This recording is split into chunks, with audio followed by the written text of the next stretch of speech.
All right, ladies and gentlemen, welcome back to the program. Thanks so much. Paul Harrell program from the Marble Palace. Kind of limping along technologically right now. What happened was our computer blew a power supply, or, it didn't blow up. That's kind of fibbing, but, the power supply went out. There you so go. we got a computer that runs everything, communicates with everything back home, but we're still up and going here for at least, some of us. I think we have one station down. I think other stations are still going, from what I'm told. And, of course, we got our internet going strong. Former State Representative Donnie Copeland is with us. Donnie, welcome. I'm glad to be here, Paul. Thank you. I am glad that you are here as well. So I understand you got a chance to listen to Governor Asa Hutchinson on CNN. I did. Yeah. I did. What were your thoughts on that? Just curious. I thought it was interesting that, he was on CNN. His twin brother, John Kasich, was on Meet the Press Sunday, and both of them basically had the same message. And then I listened this morning to Kasich from Munich, I believe he was there, and talking about how we just couldn't go back on this private option.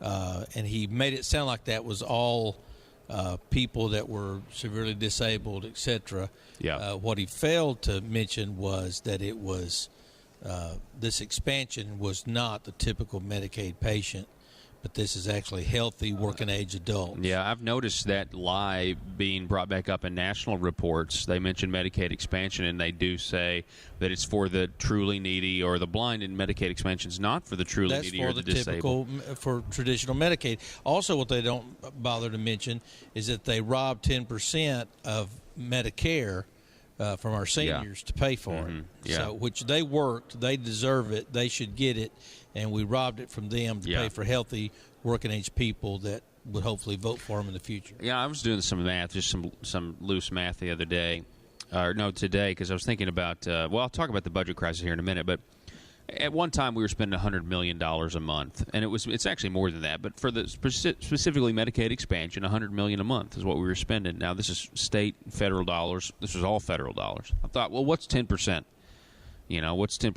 of $100 million? Looking at $10 million. That's back when we had 215,000 people on the program. Yeah. And we got 340,000 on the program now. We're going to have to pay 10% of this. It becomes a huge math problem very quickly. Which is what the governor was told to begin with. Yes. Here's the real ironic part is when the governor talks about how he's begging President Trump to implement, to give him these waivers so that he can stop the expanding of the program, when he in turn fought the stopping of the expansion of the program. When I was in the legislature, we had bill after bill that came up, people trying to slow down the expansion of it, and he fought it like a saber-toothed tiger. Yeah. And now he's all of a sudden wanting to ride it in on a white horse and stop the expansion of it. I do have a text back from the studio. Yes, it did blow up. I'm badly burned and need free health care. Well, LOL. So he's in the right state. Hey, at least we got. Hey, this just confirms that we have engineers back there trying to work on things, so we survive. Here's Governor Asa Hutchinson. She asked by CNN reporter, does this bill from the president have your support? President Trump does not have your support as this bill stands. I do not support this bill as it stands. It's okay if it passes out of the House. We just have to remedy this in the Senate. This cannot be the end product. It can be a beginning of the process. It's got to change as it goes through to give some relief, to make sure that we're not going simply back to the old system, that we can have some stability in the marketplace, that we can have coverage that's needed, but also that we can bend that cost curve that will help the states and the federal government. There needs to be changes. I mean, he when he talks, if you're listening, you can get what he's saying. But I mean, if you're not, you think, oh, the guy sounds reasonable. Yeah, he's conservative, and he'll also mention, he and Kasich both will mention continually about he says we can't go back to the old situation. What the old situation was, where Medicaid was for people who were too poor, who were not seniors, who had severe disabilities. Kasich in Munich this morning, bald-faced lied and said that we're going to kick all these people. He literally said there are people who are chronically ill, quote, and don't know it. Are you serious? I promise. John Kasich John said that? Kasich said there are Boy, people. We dodged a bullet there. There's chronically ill people that and they don't know it. Well, how does he know it if they've got the disease? Oh, man, that's great. That's great, Donnie. Here's something else that Asa mentioned, or Governor Hutchinson mentioned. He also mentioned about emergency rooms going to fill back up. Yeah, I saw that. We already got the reports that it never stopped because it's an educational thing. It's a even so, you're saying even if you got insurance, this new insurance, you still don't necessarily know to go to the doctor for preventive checkups or whatever. You get sick, you go to the insurance, you go to the emergency room because that's what you've always done. It's free either way. Yeah. It's free if I go to the emergency room. Right. It's free if I go to the doctor. So why do I care? Yeah, that's exactly right. Do we have it? See, I think we got some more from Governor Hutchinson on CNN. Oh, wow. Hang on. My computer, please don't do this. Let's see. Let's see. Trump breaking his promise. So Paul Ryan is encouraged. Let's see here. That may be all. I guess that may be all of them. Did we get to this one? Some conservatives want to end Medicaid expansion. Yeah, okay. We've gone through all four of them. So the governor is essentially saying, when he says that we can't go back to the way it was. Well, listen to this one again, for example. No, because under the bill, the Medicaid can continue. It's just that the states have to pick up a greater percent of it after 2020. And that's what I refer to as the cost shift to the states. Some states, including Arkansas, would have to look at it and say, can we afford that? And we could not afford that unless we had flexibility, which is to manage that. So if you can't afford it, you can't afford it. It's over. It's done. You're done. Why can't he just stop there and say, well, we're not going to be able to afford this, and so we're going to have to go back to the way things. To me, the way things was I could afford insurance. Yeah. They're like people who worked and made a living could afford insurance, but he didn't want to go back to that. He's scared to death these 350,000 people who are not going to vote for him anyway, by the way. Well, they may, because he may, if he gets in a primary, he may have to campaign and get their vote because Republicans that have been listening are sure not going to vote for him. Yeah. Because he's been against most gun bills. He's scared to death they're going to run a bathroom bill. Yeah, he's had 8 fee and tax increases. Linda Collins-Smith is in the Senate Judiciary Committee right now trying to run her privacy bill, which is going to be labeled a bathroom bill, but it just says, hey, you have the right to privacy. Senator Jeremy Hutchinson, the governor's nephew, stopped her, I'm told, from running it this morning. So she's now trying to run it right now. So maybe, who knows, she may be up here later and we can get an update from her on that. This Medicaid is a big deal. What does it say, Donnie? And I think still we have a lot of Arkansans who voted for Donald Trump that may not know how liberal and progressive Asa Hutchinson really is. I mean, he is now to the left of Paul Ryan. There are two arguments: Paul Ryan or Rand Paul, or true conservative versus moderate. Let's do it slowly. But somehow Asa went on national TV and created a third option, which is let's keep Medicaid expansion at all costs. Is that? I mean, what is he saying? There's actually four positions I see in this whole fight.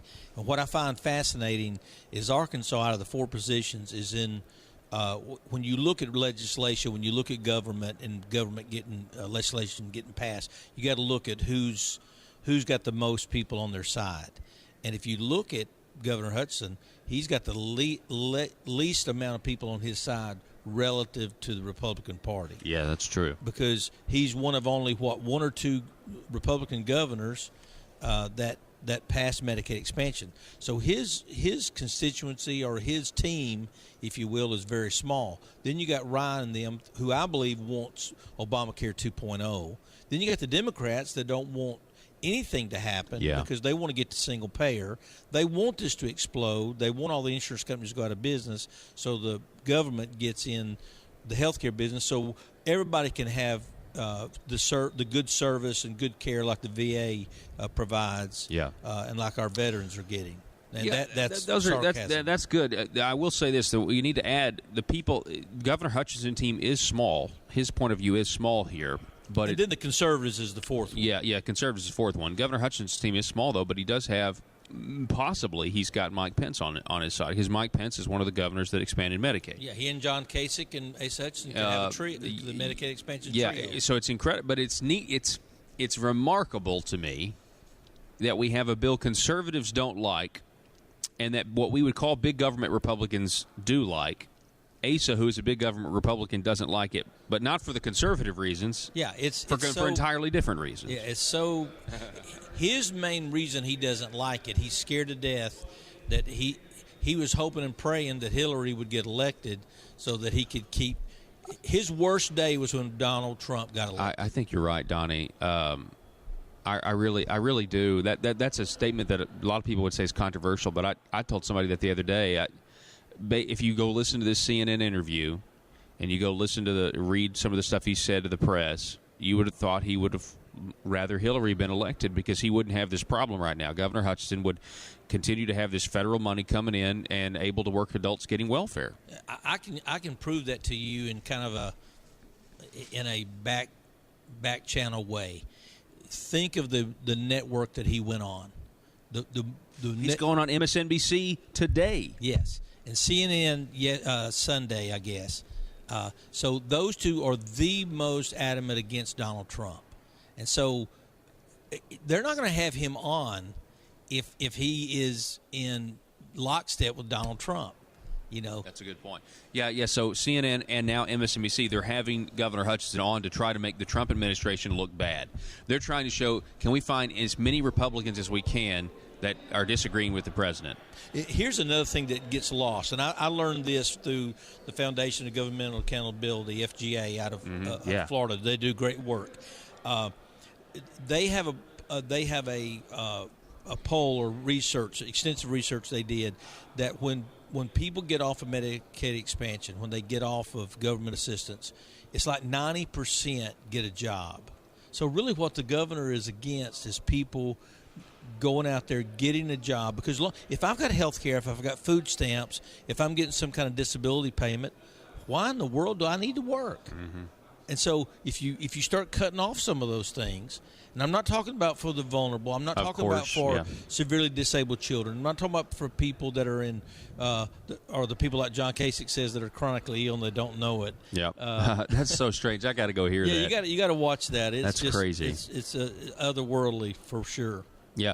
All right. I want to do a flashback here, Donnie, because we're talking about Governor Hutchinson and we're talking about health care and the different sides. So when you say, there are four different paths, Florida Governor Rick Scott, he wants to end Obamacare, and he said as much back in the National Governors Association meeting.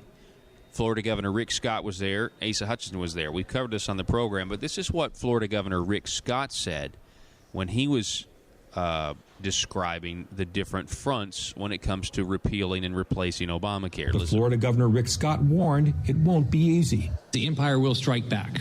The people that make money off the existing system, the people don't want change. They're plotting every day to try to stop what we know we have to do to turn this country around. Scott is one of the... Let me stop there for a second. The main problem the American people have right now with Obamacare is that it made health care unaffordable. That's the most practical thing. I had Rick Crawford on Friday, and Rick Crawford was really encouraging to talk to him, and he doesn't appear to be on board with this. And I got to thinking about it. If we want our premiums to go down, that means we're paying insurance companies less money. Yep. By definition, they're going to have less money. And they're fighting that. That's at this point, the government got involved. Healthcare premiums have skyrocketed. We want them to go down, which would mean the insurance companies have less money, which means they're just going to be adverse to anything like competition, competing across state lines, anything like that, because that will mean they have less money in their minds. Now, technically, if more and more, technically they could end up making more. But they'd actually have to work for it. They have to work for it. Yeah. There'd be an infrastructure. There'd be a cost to sales that's much greater than a state government just giving you wholesale business. Here's something that a lot of times you don't hear, and I said this on the House floor, and I got just really, really beat up over saying this. But sitting up in the gallery was all these insurance executives, and I said, "Pray tell why that policy on the open market, that policy that we're covering these people under the Medicaid expansion, that policy costs about $116 a month, but the state of Arkansas is billing the federal government $500 a month. So where's the $400?" And I pointed to the gallery, and I said, "That's where the $400. The $400 is up there. These guys up here that are watching to see how you vote, they're stuffing it in their pocket. That's where the $400. Why not let these people? We would be better off, federal government, giving all those people $116, let them go buy their own policy. Yeah. But no." Do you realize? You do, but our listeners need to realize those policies, those 350,000 Arkansans have, they don't own the policy. Those are owned by the state of Arkansas, and they're subcontracted to these monopolies, Blue Cross Blue Shield. Yeah, based out of Chicago. Yeah. So, I mean, you're exactly right. The insurance companies are not for it. Paul Ryan's not for it. Paul Ryan is representing the lobbyists. The Freedom Coalition is representing the voters. Asa Hutchinson is representing big business, big insurance, and really his own skin, because he took a Democratic position. Yep, yeah, he did. And now he's getting ready to fall. And so you have all these different. Then you have the Democrats who just want status quo. They want it to blow up, so there's no insurance companies left, and then they can go to single payer. Yeah, that is what they want. Real quick, I want to finish this clip. Again, Florida Governor Rick Scott earlier this year from the Republican Governors Association meeting. Asa was there too. If we can get this thing to work here, you have to forgive me. Working on it, folks. Hang on one second. Tell you what, let's get it when we go to break. Okay, let's go to break now, and we'll be back here in just a minute, folks. Don't go anywhere. In surrender and despair.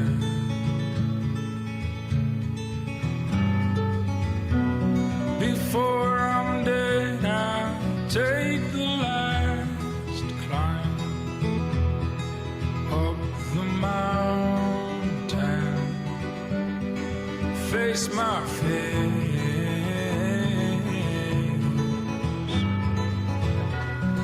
The time has come to make a choice, use my voice.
Florida Governor will be restored.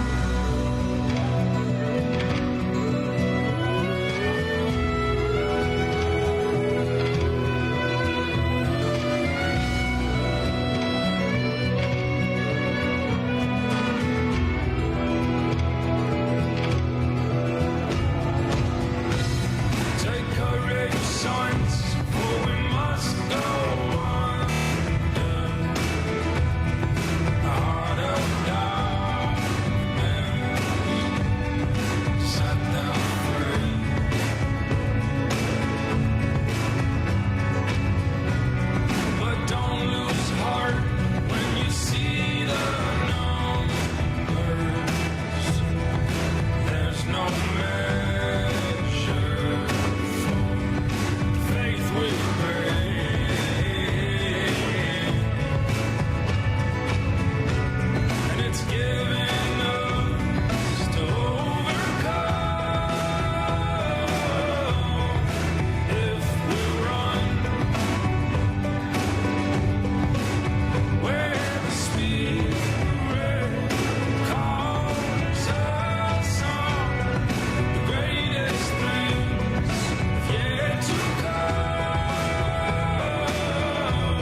and gentlemen.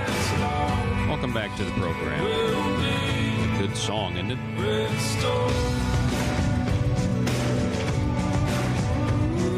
For those of you who don't know, this is Josh Garrel's. Name of the song is Rise. I've got to get this in before we run out of time here. Florida Governor Rick Scott warned it won't be easy. The empire will strike back. The people that make money off the existing system, the people don't want change. They're plotting every day to try to stop what we know we have to do to turn this country around. Scott is one of the governors most outspoken in his opposition to Obamacare. Others, like Tennessee's Bill Haslam and New Mexico Governor Susana Martinez, embraced some parts of the law and expanded Medicaid in their states.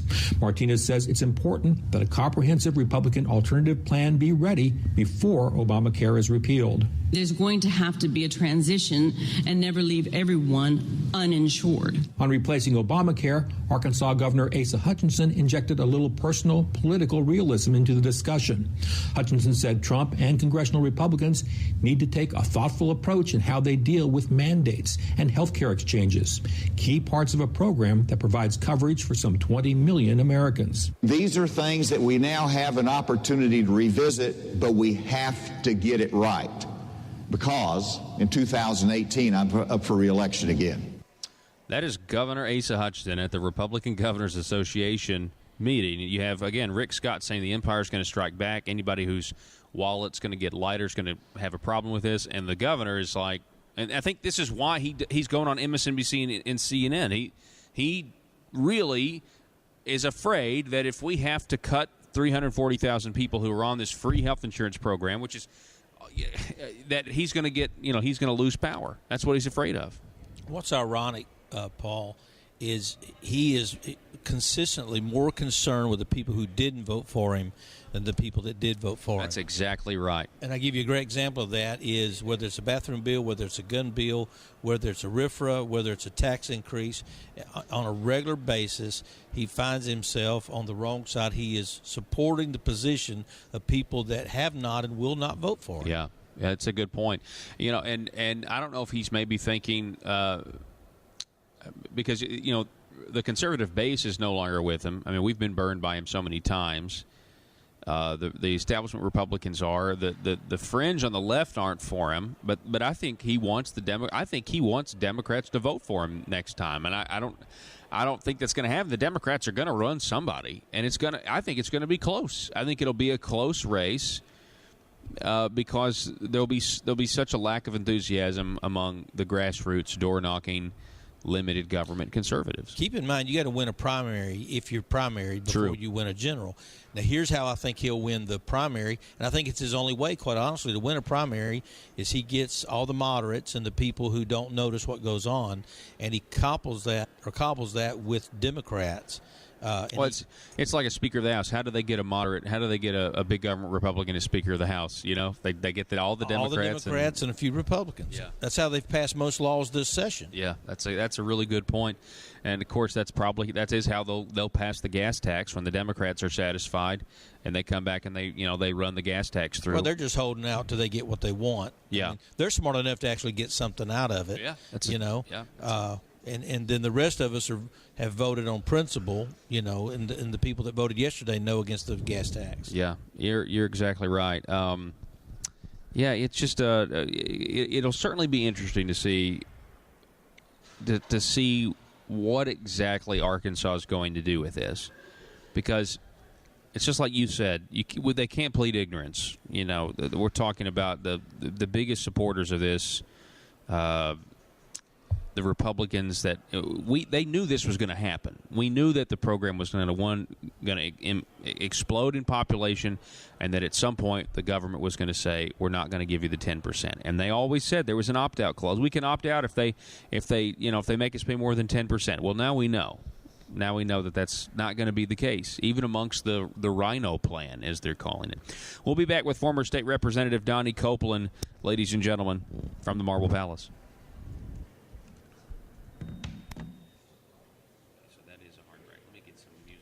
Senator Hendren, Senator Garner, you've talked about how the governor supports this bill, but I did believe that the governor supported the Second Amendment. In Arkansas, we are a pro-gun state. and we like to have our rights and not have them hindered. If it is fair for a person to go get their concealed carry license that is 21 years old, why is it not fair for someone that's going to a college campus? And so if the governor has weighed in on that and has some opinion why that we should differentiate, I'd sure like to know it. I passed a picture out of my daughter. She weighs about 110 pounds. She can handle a gun. She can't handle a man that attacks her on a public campus, at a mall, at a parking lot. I want my daughter to be able to be armed to protect herself. Jen Morgan's daughter, who many of you know is a gun rights activist. She's an analyst that goes on Fox News. She's in Trump's team, and she was here to say also that her daughter went to Texas to be able to go to school because she could go armed, and Arkansas would not let her protect herself. So she chose to go to a Texas school. Why do you want to hinder someone like my little daughter, who's an adult now? She has my grandson. She could shoot a gun, pregnant, not pregnant, young when she was small, we taught her how. Why do you want her to be treated differently than someone else that's able to, if she's on a college campus, to be able to, be treated differently? Why do you want to hinder her rights? You know, I have to be real careful here because you're talking about something that's a little bit sensitive, I think, to both the guys that you're talking to right here. When you start accusing people who put their lives on the line defending the Constitution of abandoning their oath to support and defend the Constitution because you disagree with where that line should be drawn on the Second Amendment, that goes down pretty hard.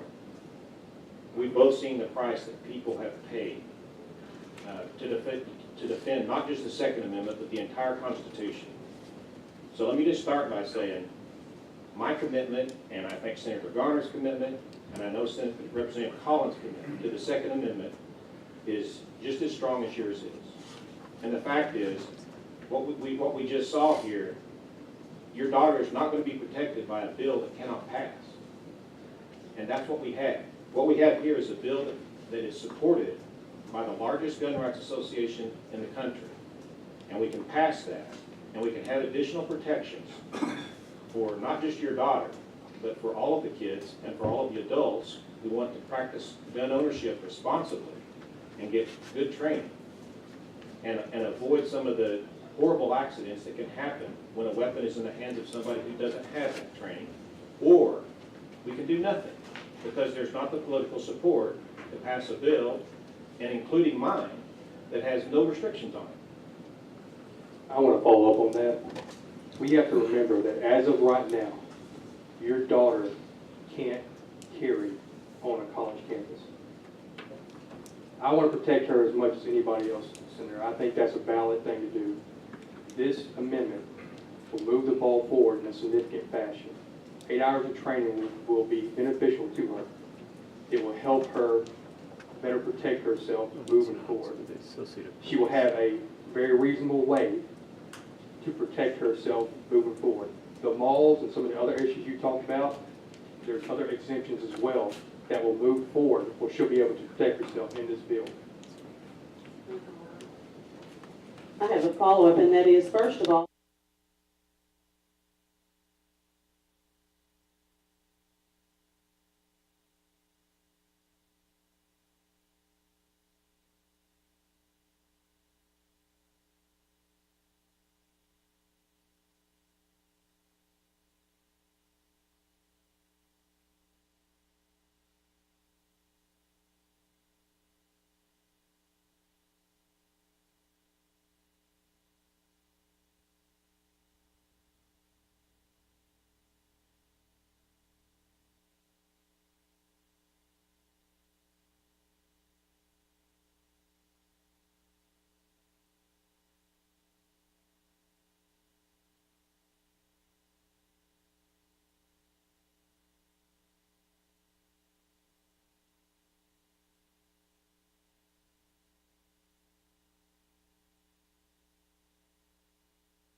manned by drunken sailors, escape artists behind the bars of a jailer. And this manic attack and they withhold the inhaler. If the shoe doesn't fit, what good is a tailor? In the midst of this crisis, please cancel the gala. Without a symphony, there's no need for a prelude before a shadow was to come.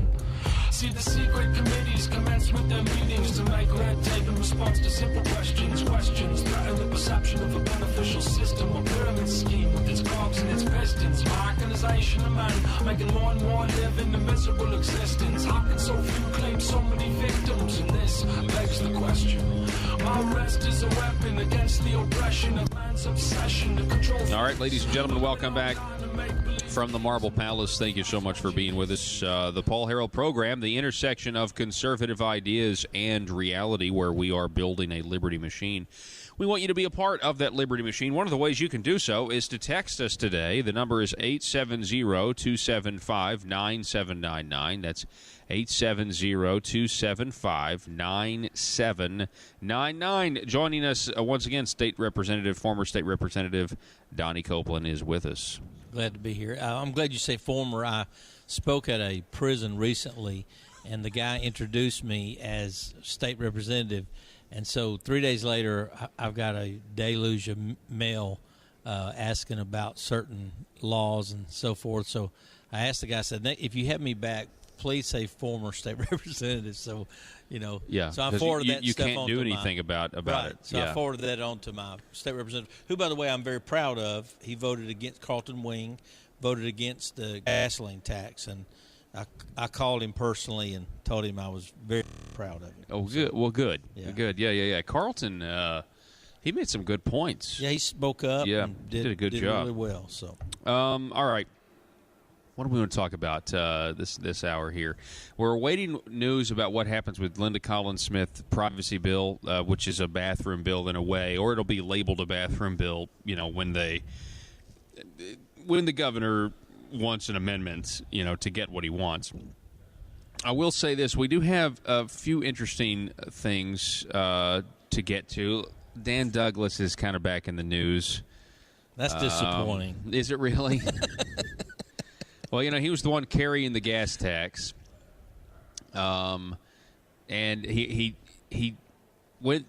I don't even really want to do this segment because it's just getting ridiculous with Dan Douglas. He really enjoys the sound of his voice, but it's getting a little bit too liberal for me. Here's Dan Douglas. He's presenting a bill that would absorb the Poultry Commission into the Department of Agriculture or something like that. And they claim it's an efficiency bill and everything else. Well, I guess about in the middle of his testimony for the bill, they ask questions, and Charlotte Douglas decides to ask Dan Douglas a question about this. And I'll just let you recognized hear it. To present HB 1725. Thank you, Mr. Chair. Thank you, committee. And I guarantee you this one doesn't have anything to do with highways or tax increases today. It's just the opposite. Although I've had people say it's a power grab, it's a trying to steal money, but it is nothing near that. Thank goodness. The propaganda is rampant. Now, we could listen to that one all day right there. Yeah. I mean, paragraphs are always... recognized to present HB 1725. Thank you, Mr. Chair. Thank you, committee. And I guarantee you this one doesn't have anything to do with highways or tax increases today. Thank goodness. It's just the opposite. Although I've had people say it's a power grab, it's a trying to steal money, but it is nothing near that. The propaganda is rampant. Doing here. Propaganda. We've had several bills come before us that try to that are combining agencies, and we keep hearing that this is the tone of this administration to bring efficiencies to state government. So does this align with, what we're seeing with other bills that are bringing these efficiencies as we, combine agencies? If I might, Representative Douglas, sounds like I'm talking to myself. Yeah. Do you get that, Donnie? That's because they both have the last name Douglas. That is funny. Yeah, that's why he says it like that. I might ask Miss Amy Fetcher to come down here and join us. with the governor's Department of Efficiency, Miss Amy. Ms. Fetcher, if you don't mind introducing yourself for the record, you'll be recognized. And for the record, I always try to get a good-looking woman sitting beside me. Gosh. So yeah, that is called sexual harassment. It's called creepy. or creepiness, or I don't know. I mean, Charlotte Douglas is the one you hear go, because everyone in the room. She was just sitting beside him, right? No, Charlotte Douglas was on the. She wasn't beside him. That would have been that poor woman is the one who's going to sit beside him, which apparently is something that Dan Douglas is a fan of. For the record, you'll be recognized. And for the record, I always try to get a good-looking woman sitting beside me. I mean, I mean, it is a compliment, I suppose. Dan Douglas here. He's really trying to compliment this woman, and talk that she is pretty. But gosh, is that appropriate? I mean, is that appropriate? Good grief! It was so awkward. Listen to the silence right after. Introducing yourself. Listen, I'm not going to say anything. And for the record, I always try to get a good-looking woman sitting beside me. Gosh. Thank you, Mr. Chairman. My name is Amy Fetcher with the Governor's Office of Transformation. And Representative Douglas. Do I need to repeat that? I'm sorry. If you'd repeat your question. Yeah, please repeat the question. Everybody's still thinking about your comment. Yeah, everyone's still thinking about the comment, number one. And number two, we're all thinking, why are you now going to help Dan Douglas? I mean, I guess it's a compliment. And look, I mean, I'm not one of these people that's like the PC police or whatever. Yeah, okay.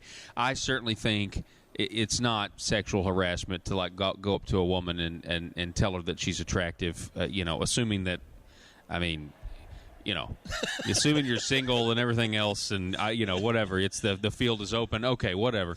But in a committee room. Where we're running bill, is that really the time to be like, oh, by the way, hey, you're hot. Hey, by the way, hey, I'd like to call this lady from the governor's office. By the way, she's really hot, which means you should vote the way I want. I mean, I made sure she was attractive so that we would, my bill would just kind of go right on through the committee process. The gift that keeps on giving, man. Dan Douglas. I mean, I'm telling you. I feel like I'm talking to myself. He's got it.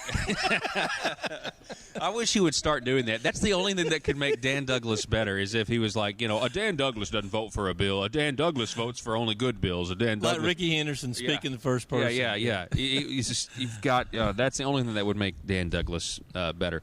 But yeah, so. Dan Douglas, I had to play that when I heard that. You're pretty. Oh my goodness!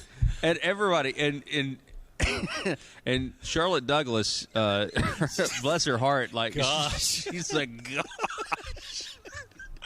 Just something. It was involuntary. She couldn't help it. She couldn't help it. She just couldn't believe the utter display of your party of chauvinistic. Just for the record, yeah. Go ahead. Make sure get it on the record, Dan. Please, just whatever you do, get it on the record. I might ask Miss Amy Fetcher to come down here and join us. With the governor's Department of Efficiency, Miss Amy.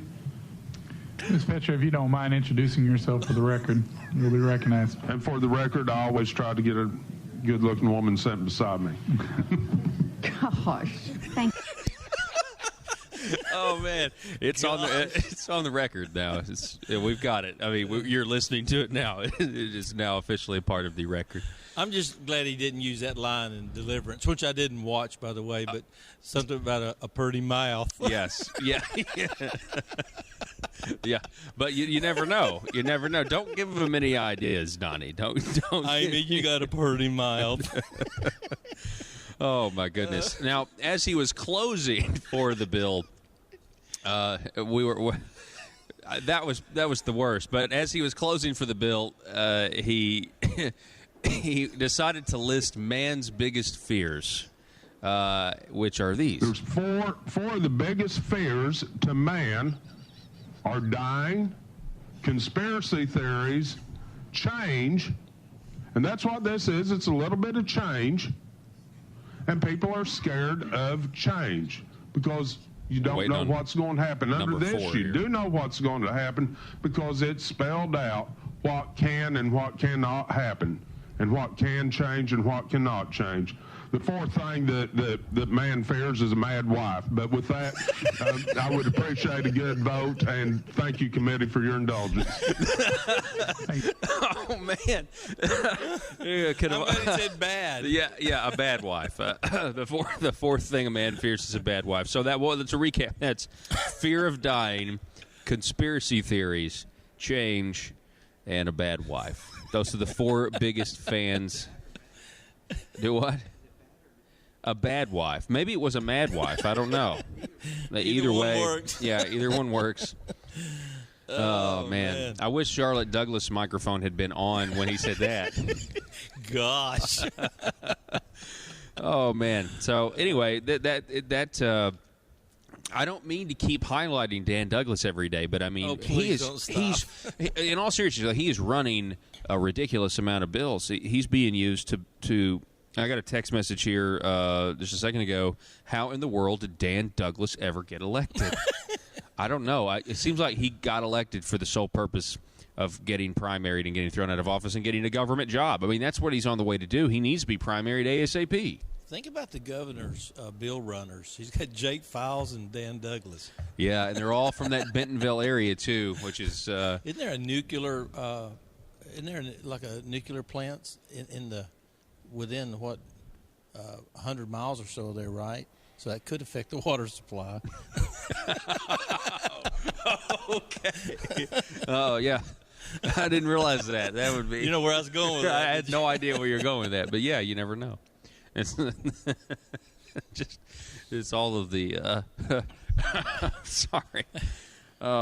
He needs to write a book, The Four Fears of Man. The Four Fears of Man.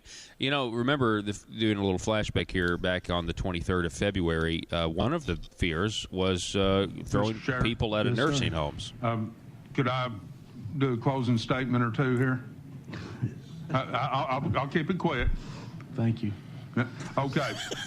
Members, what we heard here about the student to be paying more for his textbooks. Hang on. Joe Jett just sounds like...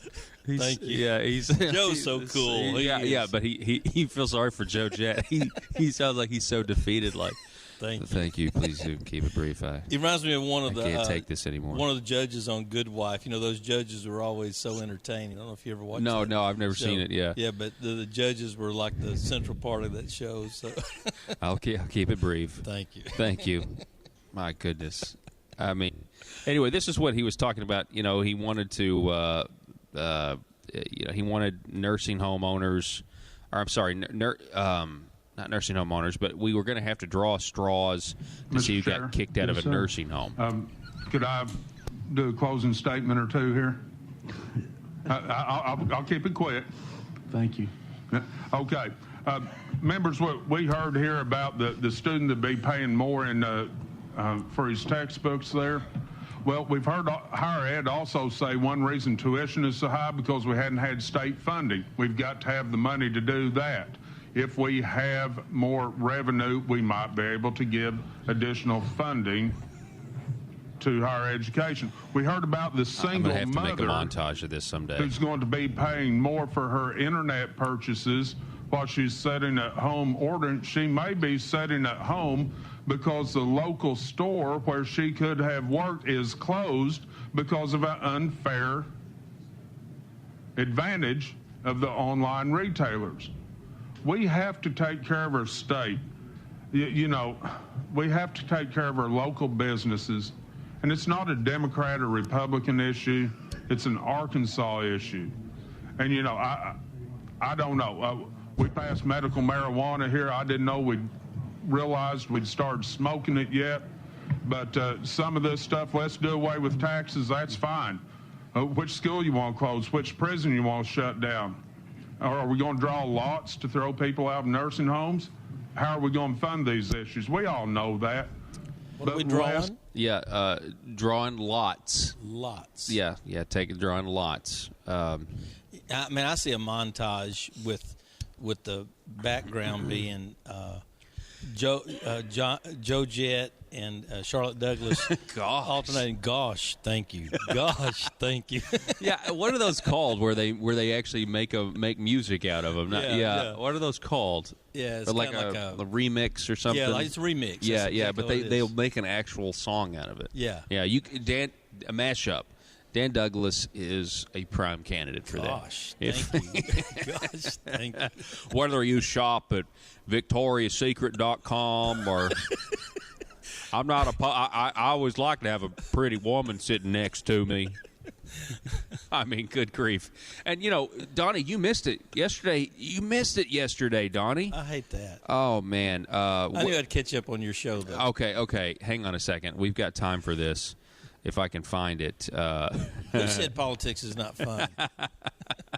Yeah, that's a good point. All right, hang on. I've got to find it. I didn't have this because I thought you had known this, but because we're spent this entire segment on Dan Douglas, we might as well get in. We might as well get in here. So Dan Douglas, when he's closing for the gas tax yesterday, right? Because you got to bring it home. You got to convince people. So he decides the closer. Yeah, the closer. bring in the closer. Dan Douglas decides to get people to vote for the gas tax by closing with this story. About filling chuck holes. I heard somebody say this morning, I was talking to him about it, and they said, what about the single mom at home with 2 kids that's just barely getting by? I'm going to ask her for a fuel tax increase. Well, the price of fuel varies so much. I remember last summer I paid $1.65. It's $2.05, $2.10 right now. Fluctuations in fuel price are part of the everyday life that we live with. But what's more troubling to that single mom is whenever she hits a chuck hole or chug hole, whichever one you want to call it, pothole. I think both of those are wrong. And they run a tire, they knock the front end out from under their car, and it costs them $100 or several $100 to repair it. Yeah, but that's more devastating too. Yeah, but it also costs them more because we're now taxing those tires. $2 on, $1 off, right? Yeah. So she's getting hit left and right. Yeah, man. I know. Yeah, I'm pretty sure Dan Douglas voted for the tire tax increase. Then a fuel price increase at the pump. Bring it home, Dan. Come on, bring it home. And my final remark, Here we go. Presented this bill in the Transportation Committee the other day. And after it passed out of the Transportation Committee overwhelmingly, I did what a lot of us do, especially when we get older, Representative Hendren. I went into the men's room, and as I was standing there staring at the wall, as we all do, gosh, I heard a voice beside me. No, it wasn't. But it was a man that said, now listen to this. The man said, one thing you didn't mention. I'd love for somebody to be like, you were by yourself, sir. You were by yourself. You weren't talking to anybody but yourself. Maybe Dan Douglas. Did you hear the voices when he said somebody spoke to me and they go, oh yeah. Somebody was thank you. right there beside me as I'm sitting there staring at the wall.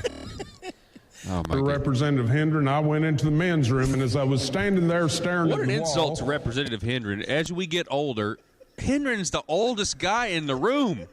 And he says, Representative Hendren. I do like most of us do when we get older.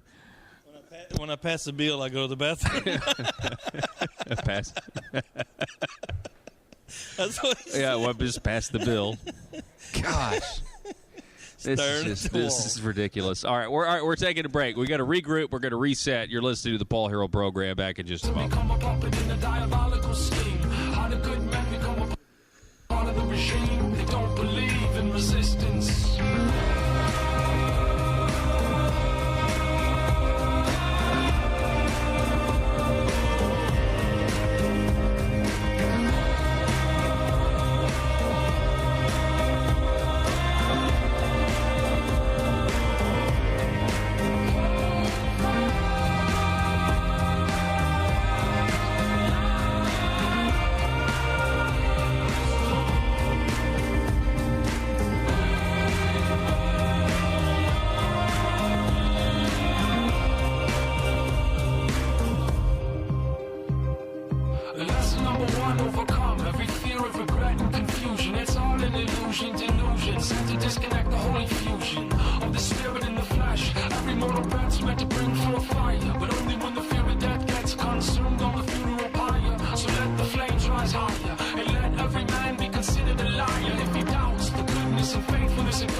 you, Mr. Chair. Thank you, committee. And I guarantee you this one doesn't have anything to do with highways or tax increases today. It's just the opposite. Although I've had people say it's a power grab, it's a trying to steal money, but it is nothing near that. Sounds like I'm talking to myself. Yeah. I might ask Miss Amy Fetcher to come down here and join us with the governor's Department of Efficiency. Miss Amy. Ms. Fetcher, if you don't mind introducing yourself for the record, you'll be recognized. And for the record, I always try to get a good-looking woman sitting beside me. Gosh. Oh, man. All right. But what's rich is he wanted it to be for the record. For the record. I mean, what did he... I'm trying to think what Dan Douglas was hoping.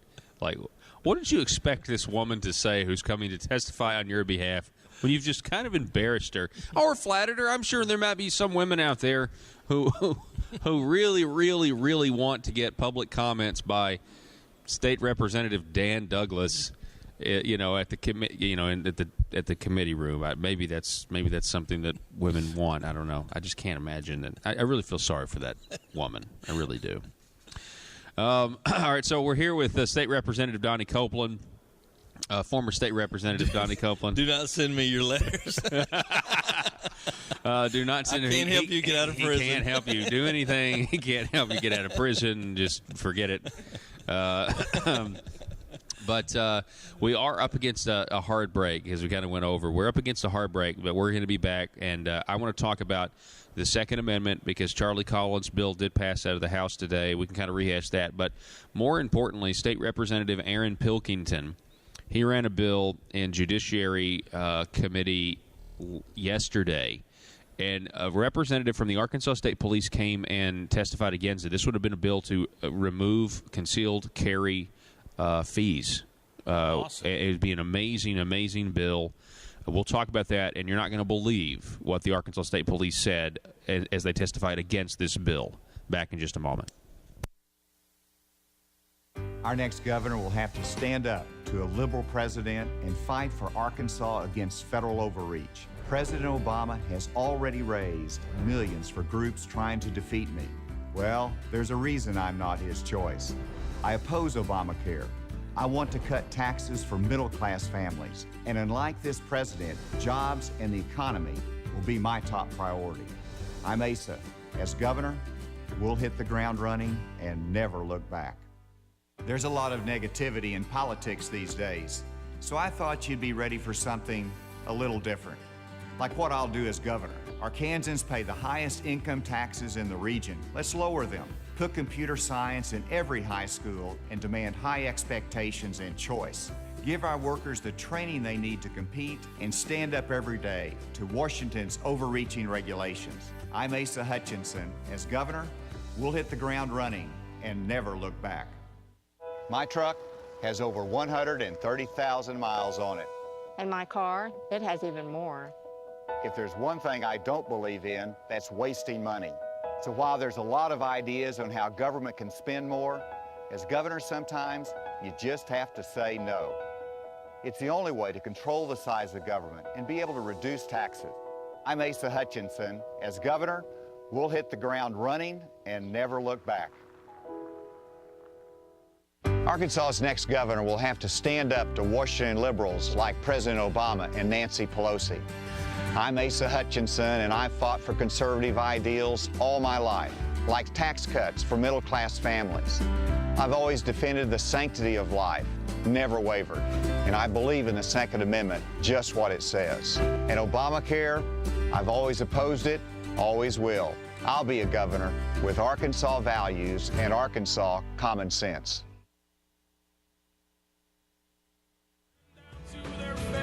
Some will courageously escape the seductive voice with the heart of faith while walking the line back home.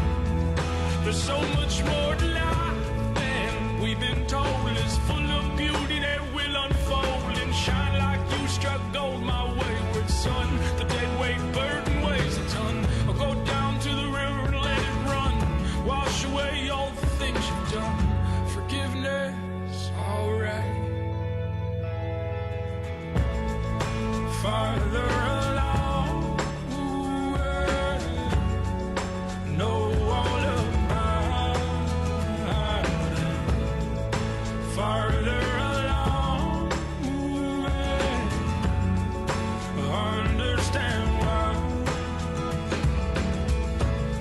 So cheer up, my brothers,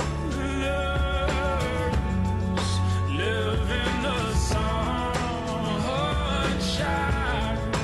We'll understand this all by and by. Oh, yeah.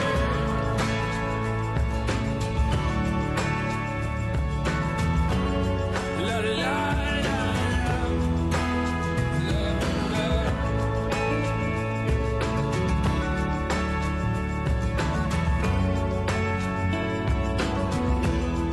But still I get hard-pressed on every side, between the rock and the compromise, like truth in the pack of lies fighting for my soul.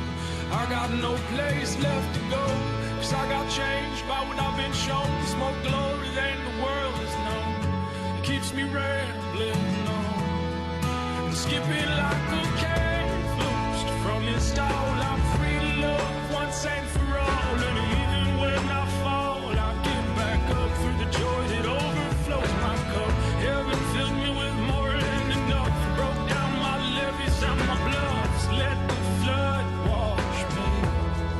And one day when the sky rolls back on us, some rejoice and the others fuss, 'cause every knee must bow and tongue confess the Son of God, He's forever blessed. His is the kingdom and we're the guests. So put your voice up to the test. Sing, Lord, come soon.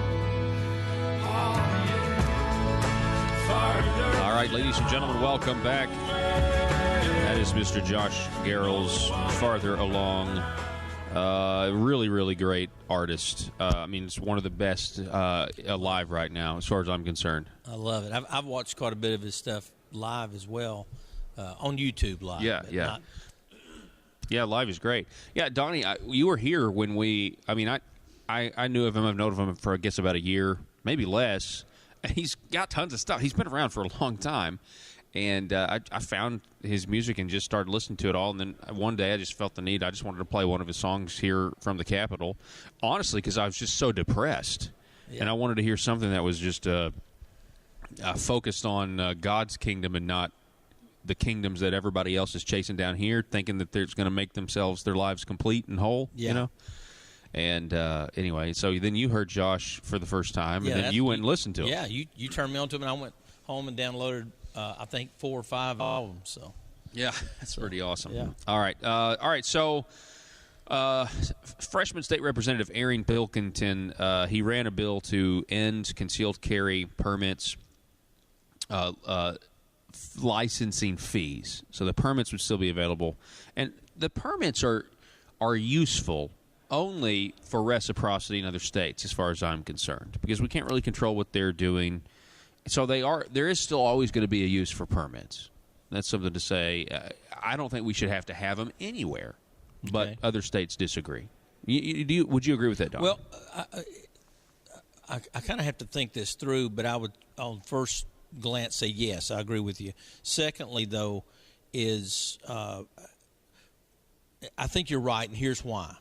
Because most people's going to have the reaction that I just had, because I hadn't heard this till just now.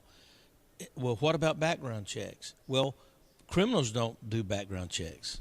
So really background checks, it's kind of like locks on doors. You know, the old saying, locks on doors are just to keep honest people honest.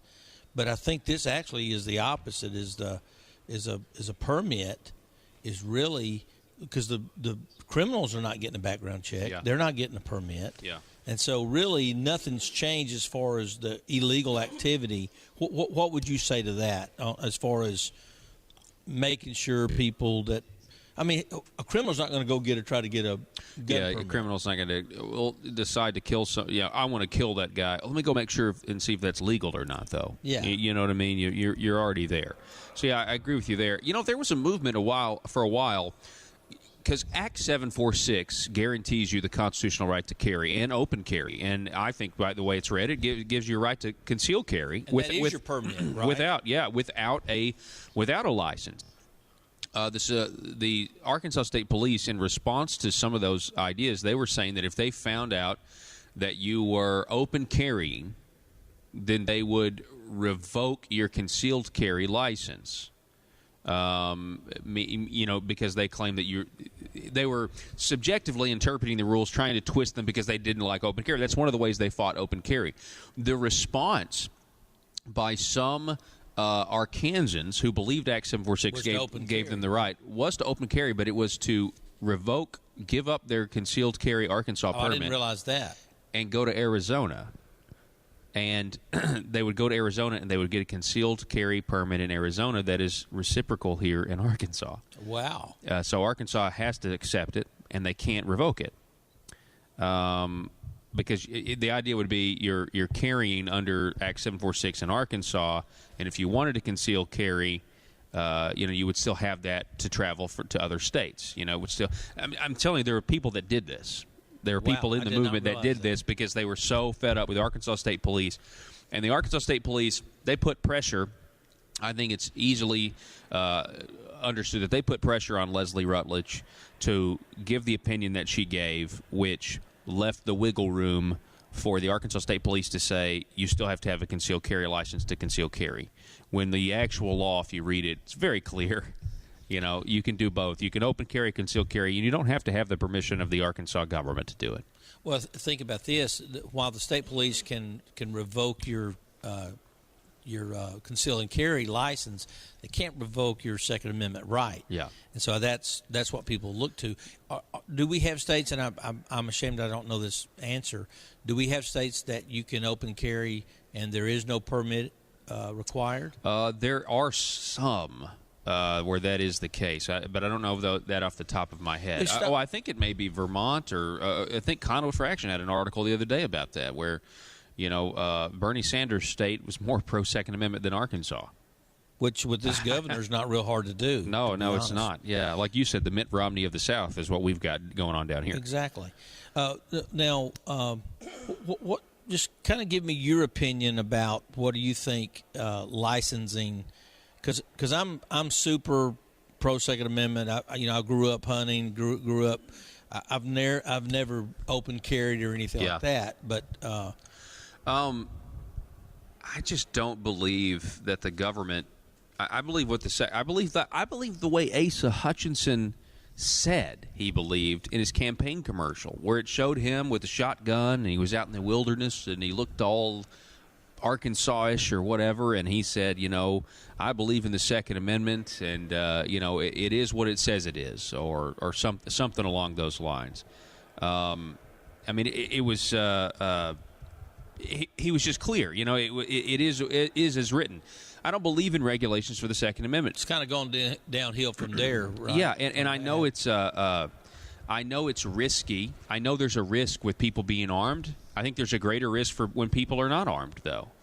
There's a greater vulnerability when that happens. And so I don't believe that you should tax the citizens. And that's kind of a different argument. If the government was giving away free concealed carry permits for people who took a free class, that would be one thing. I would still have a problem with it because I feel like it would be a barrier. You have to check in with Mother Government in order to exercise your right. But at least we could say, hey, this is not a tax. I think the unfortunate part of that is it's kind of like, and I've been thinking a lot about this here lately, and I'm getting off on another subject, but I would love for us one Wednesday to cover, because I know it's less a state issue, but this onslaught of information that our kids and our children are being inundated with climate change. And so we're going to have a generation or two that's going to just have the foregone conclusion that climate change is real. Now, what I'm likening that to is in the Second Amendment is here I am as conservative as they come. I'll put my record up against anyone. Yet my first reaction when someone says, "Oh, I'm for no permits," and I'm a constitutionalist, and yet if I take a deep breath and I look at it, the most constitutional thing you can do is have a state where you can carry without any type of license. Why should the state, when the Constitution has already given you, it's just like I don't need a license for free speech. I don't need a permit to speak openly.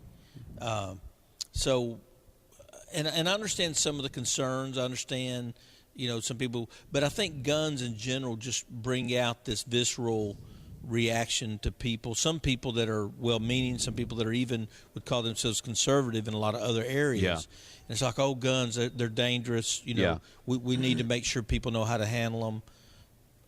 And so I do think a gun is, you know, people do need to be trained. You know, I'd like for the person sitting me in a restaurant that's open carrying and someone comes in and robs up or starts shooting up the place. I'd like to know that person had training, but I'm not willing to. I don't really care. I mean, at that moment, like if you know, I'm just saying, if I'm in that moment, like, right, I'm just like, I'd be just glad that the guy has a gun. Yeah, that's you true. know, That's send bullets back in the other direction. You know what I think it is. I think it's it's like driving. You know, we'd like to think that everybody that drives responsibly, right? But they Yeah, don't. Yeah. And a license doesn't. We know this that That's a a great driver's point, license Donnie. does not guarantee that people are going to drive. Yeah. in a reasonable manner. That's a great point. I don't know if this is the ad or not. If not, I'm going to find it, though. Arkansas's next governor will have to stand up to Washington liberals like President Obama and that's a Nancy joke. Pelosi. I'm Asa Hutchinson, and I've fought for conservative ideals all my life, like tax cuts for middle-class families. I've always defended the sanctity of life, never wavered, and I believe in the Second Amendment, just what it says.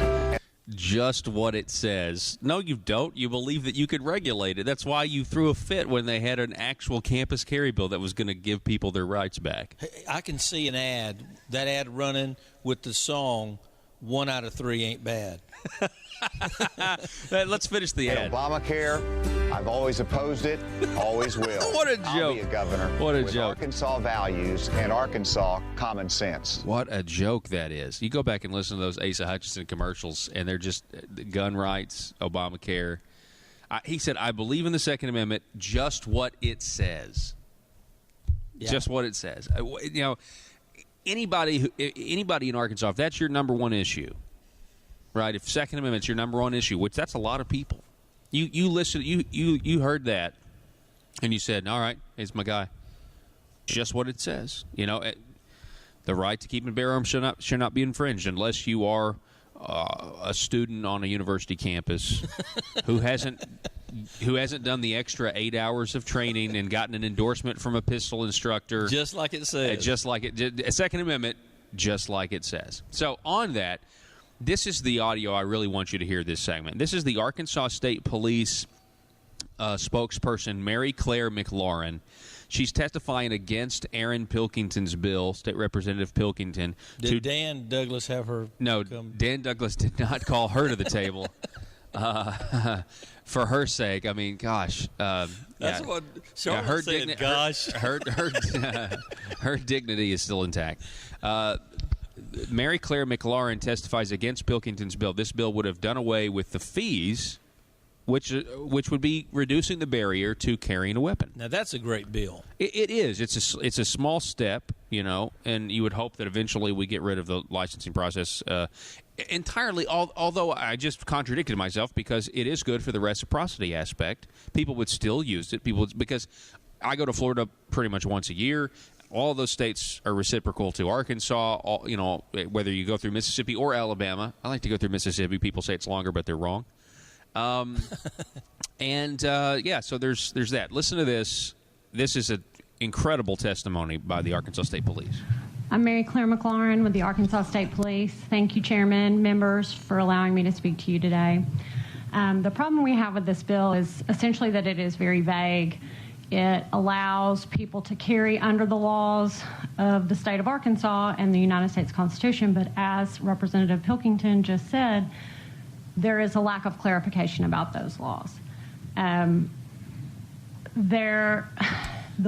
not what Pilkington said. Pilkington said, with Act 746 right now, we have these rights, but there's been some confusion because you had two attorney generals' opinion. Now, I would caution the Arkansas legislature to not necessarily rush in to clarify. What we have right now is pretty good. We have two attorney generals' opinions that contradict each other, but we have several prosecutors who will not bring the charges and actually go and prosecute these people who are accused of a gun crime because they know they can't prove it.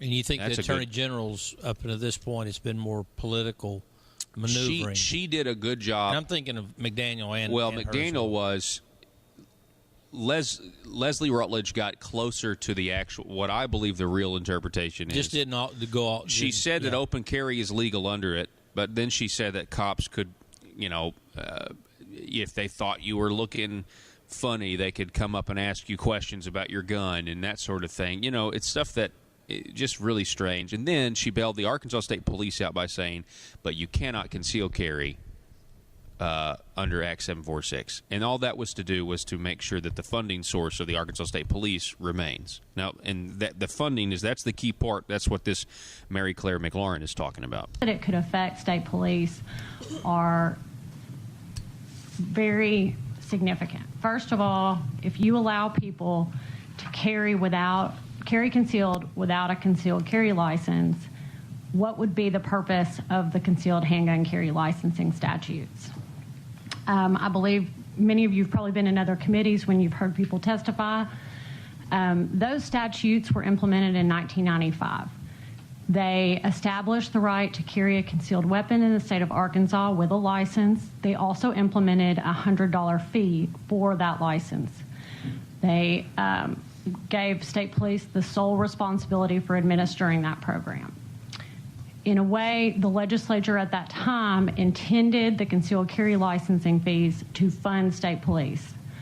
Over the past 22 years, we have come to rely on those funds. And at this point, if you eliminate or reduce the concealed handgun carry licensing fees or that program, which this bill could do if you allow people to carry without a concealed carry license, that could potentially have an impact to our agency operations of up to $2.9 million a year. That is not what funds the concealed carry licensing section. That funds agency operations. Now, that's a huge problem when the $2.9 million doesn't fund concealed carry operations. It funds something else. It funds something else. That's mismanagement, if I've ever heard about it. But she goes on. That funds agency operations, cars, salaries. People will go home if there is no concealed carry licensing fees paid to state police. Well, there you have it, folks. So it's not about the Constitution at all? Absolutely not. It's about money, yeah. Hadn't that been the theme of this entire legislative session? Yeah, they got to have money grab in every way, Yeah, they got to have the money, and now we've gotten into the I'm surprised it's taken us this long. Well, police officers are going to lose their jobs. That's what she said. This was going to affect salaries, cars. People will go home, she says. Now, we're here. This is what they do.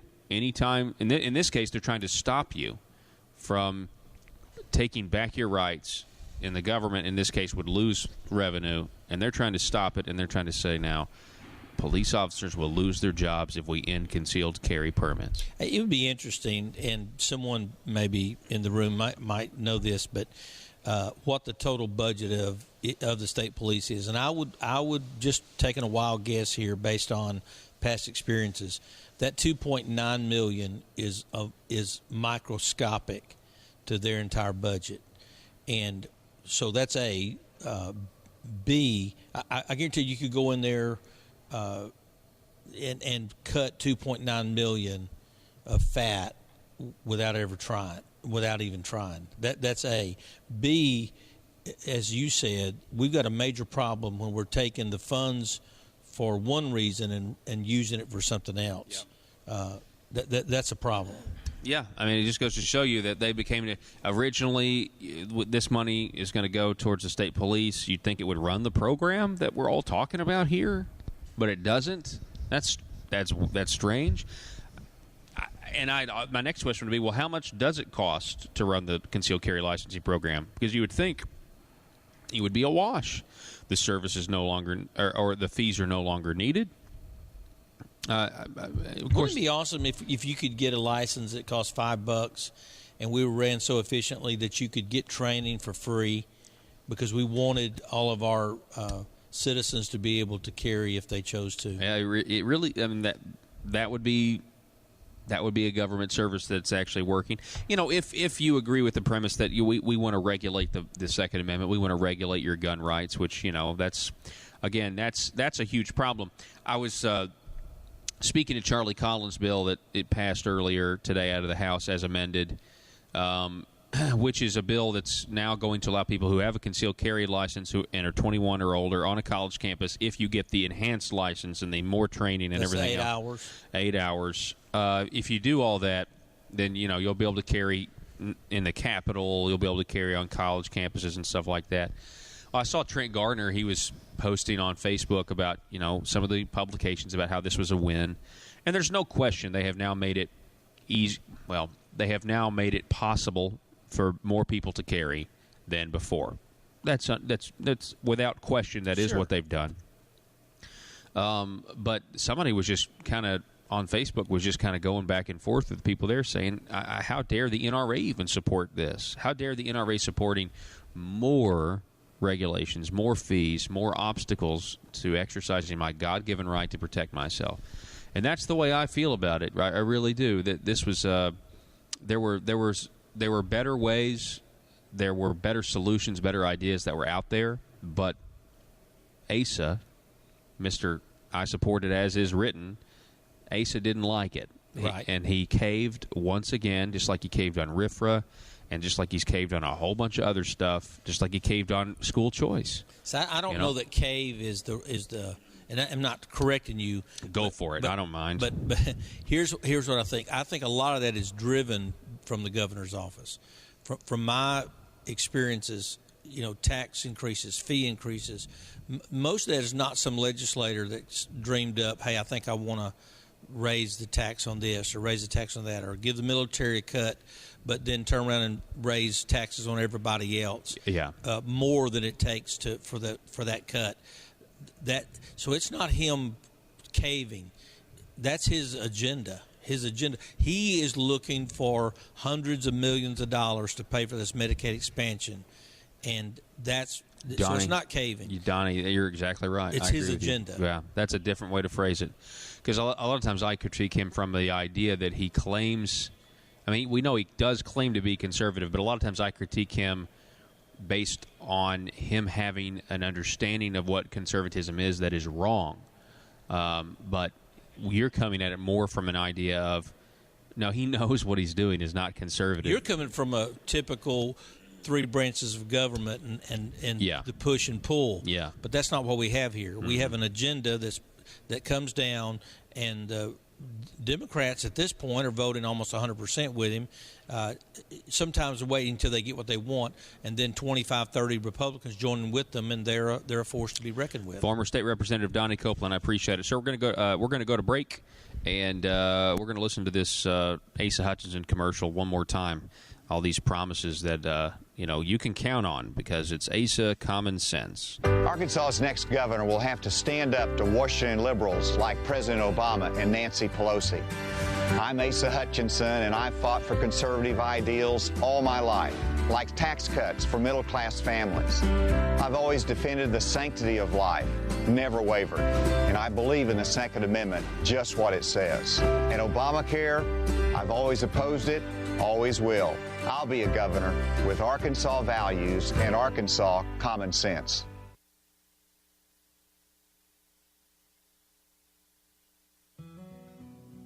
I hung my head for the last time in surrender and despair.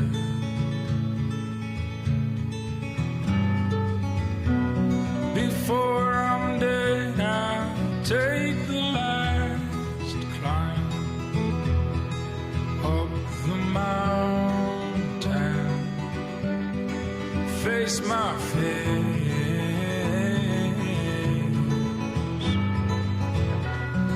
The time has come to make a choice,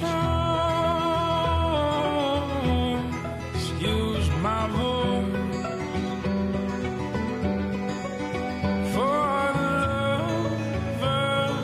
Every man, my mind's made up.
from the Marble Palace. I've had a great time with you here doing this. And we're going to work out some of our technical difficulties that we had. We've got top people that are working on it. Top people. That's all the time that we have for today. We'll be back here tomorrow at 4. All of this is available for free, though, at paulharrell.com. The podcast, the video archives, all of it, Facebook Live, YouTube. Be sure to check it out. Share it with your friends. And as always, the Liberty Machine never sleeps. Text me, call me, leave me a voicemail, 870-275-9799. Arkansas, be safe. There's no